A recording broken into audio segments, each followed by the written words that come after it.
¿Cómo están todos ustedes? Mi nombre es Edwin Hoyos García y yo pertenezco a la Universidad de Montreal. En esta oportunidad quiero hablarles sobre un proceso que surgió a comienzos de los años 50 a manos de un grupo fundado por Edward Eye, uno de los pioneros de gestión organizacional que en 1943 habló sobre la valoración de los puestos directivos y los puestos de trabajo. Un proceso muy adecuado, un proceso muy interesante que le permitía a todas las personas conocer y adaptarse al análisis del cargo en todas las dimensiones. Así como el aporte de cada cargo realiza una visión y un objetivo final, la metodología fue parametrizada y fue garantizada en todos los cargos para ser analizados bajo los mismos contextos y los mismos criterios y condiciones. Además, esta era una actividad que permitía ser flexible, adaptable y que reflejaba una situación actual y o real de cada organización. Esta metodología comprendía entonces el cargo desde varias preguntas y varias premisas, como qué hace, cómo lo hace, para qué lo hace y cuál es la importancia en el contexto organizacional. Condiciones básicas de todo tipo de descripciones. Analizaba entonces el contenido del trabajo y no las características de la persona que lo realiza. Consideraba entonces que los cargos integrados en la organización concreta eran aislados y que funcionaban dentro de cada grupo de trabajo. Generalmente, esa visión global de su funcionamiento permitía puntualizar aspectos relevantes de cada cargo. Esos aspectos como que reflejaban el contenido, lo que pertenecía actualmente en el cargo y requería una homogeneidad de los conceptos en cada función.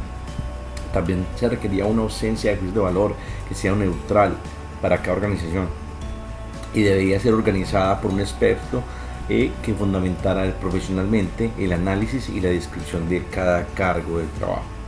Este proceso de análisis de cargo comprendía unas fases, por ejemplo la fase de recolección de la información, esta que se realizaba mediante una entrevista individual con el titular o titulares de los cargos. También otra que podría ser el análisis de la información recogida, o sea, se analizaba y se verificaba el contexto a través de la metodología. Después se hacía una síntesis de la información recogida, entonces se basaba en lo que plasmaba los elementos primordiales del cargo. Después se hacía una revisión de la descripción, realizada tanto como por el titular y posteriormente por el jefe inmediato. Después había una aprobación de esa descripción del cargo. Esa aprobación hacía un supervisor inmediato y según la metodología hay. Y esa metodología, entonces de allí se pretendía hacer una identificación de todo lo que componía ese cargo, ese perfil, esa función. Y entonces era como buscando la dependencia, la localización, la denominación, el ocupante, el cargo, ¿sí? El quién está superior, quién es el ocupante del cargo inmediato, a qué fecha y sobre todo las firmas para hacer la legalidad del documento. Entonces aparece una misión que indica la razón de ser de ese cargo, que globalmente es considerado para redactar una frase corta y fundamental de lo que hace, de las funciones, de los procesos que afectan principalmente esa función y cuál es el principal resultado que se deriva de ese cargo. Y también permitía entonces analizar un alcance y en relación a qué es el alcance, en relación a las magnitudes económicas, cuantitativas afectadas y el cargo directo o indirecto.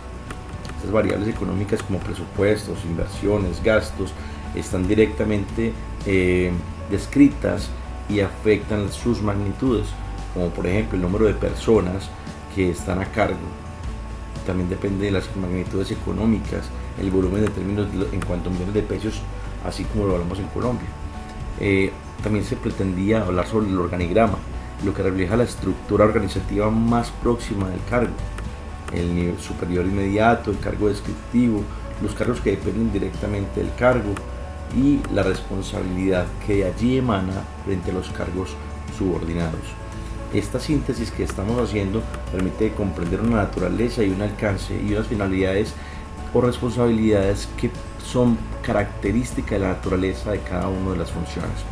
Las principales decisiones del cargo se pueden tomar y deben ser controladas. Y por eso es muy importante tener los conocimientos y las experiencias sobre las competencias y habilidades y destrezas que consienten señalar esas experiencias o expectativas que se requieren para normalmente un cargo y que influyen en un proceso de adaptación de las personas o del establecimiento frente al cargo que se quiere solventar. Entonces es de suma importancia la competencia, y que esa competencia sea a través de los conocimientos y habilidades y destrezas que tiene cada trabajador. Esa habilidad a través integrada y con conocimientos específicos que me permitan dar una solución de problemas. Y esa solución de problemas tiene que estar directamente relacionada con la competencia y su responsabilidad, ¿sí? Un proceso que sustenta el contexto y la dificultad de cada cargo. Pero ahora bien, esos contextos y dificultad tienen que estar definidos a través de unos perfiles que, como lo hacía bien el iGroup, particularmente reflejaban un lenguaje respecto a cada puesto y una valoración mediante esa definición. En otras palabras, se decía que las personas podían ser pensantes, ¿sí? O los puestos podían ser puestos pensantes, donde toda su responsabilidad estuviese marcada en la parte administrativa, ¿sí? O en la parte de ejecución como pensante.